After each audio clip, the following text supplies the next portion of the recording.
You perhaps suck at SND. Here's 5 things you can do to win every game of SND.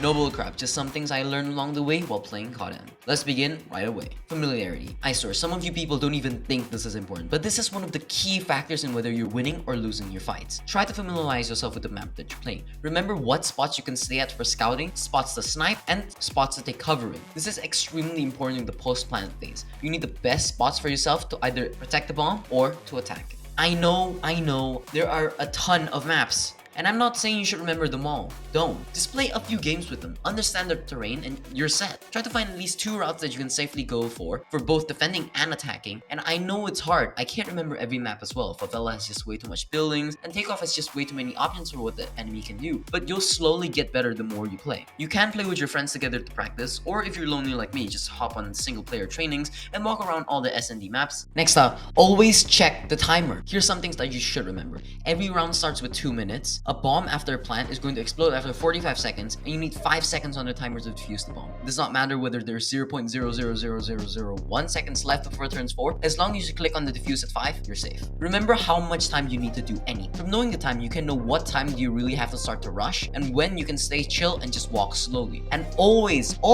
pick out the most efficient moves. Third, people are very easy to read. Whenever I get on SND, I track where the enemy goes on the first round, because in the second round, there's a 75% chance they will do the exact same thing again. Even if I killed someone in that round, because they were there, they will still go back wanting revenge. I always see this happening in my games. I keep on getting free kills every round since they just keep going to the same place over and over again. On your next game, pay attention to where you first see your enemies, because they're going to return to that one spot. But this applies to you as well. Don't try and get revenge if someone keeps on killing you from that specific spot. They'll just get you killed. While people are easy to read, you will too if you do the same things over and over. I want you to just pause the video and think for yourself. Do you do this? Because if you do, change that. Because people like me are going to get free kills all the time. Communication. Callouts are one of the most helpful things you can get from your teammates, and this applies to both you and your teammates. Always tell your teammates where the enemy is, where they're coming from, and what gun they're using, just to give them at least a general sense on how to beat them. It's insanely important. Communication is key for victory. You need to actually talk with your team.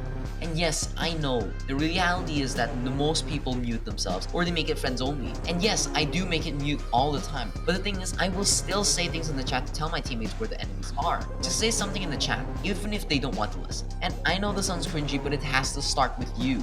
Communication is key if you want to win SND. Now lastly, please walk in SND. SND is all about gaining the most amount of information from the enemy as possible. And if you run, you're basically yelling out that you're here. It's not only damaging to you, but to your teammates as well. And the thing is, even if you have dead silence on, it would still not work. People can still hear you if you run, so walk, please. I've died so many times not realizing why, but I'm here to tell you to please just start walking in SND. And that's all. 5 tips to help you out in SND.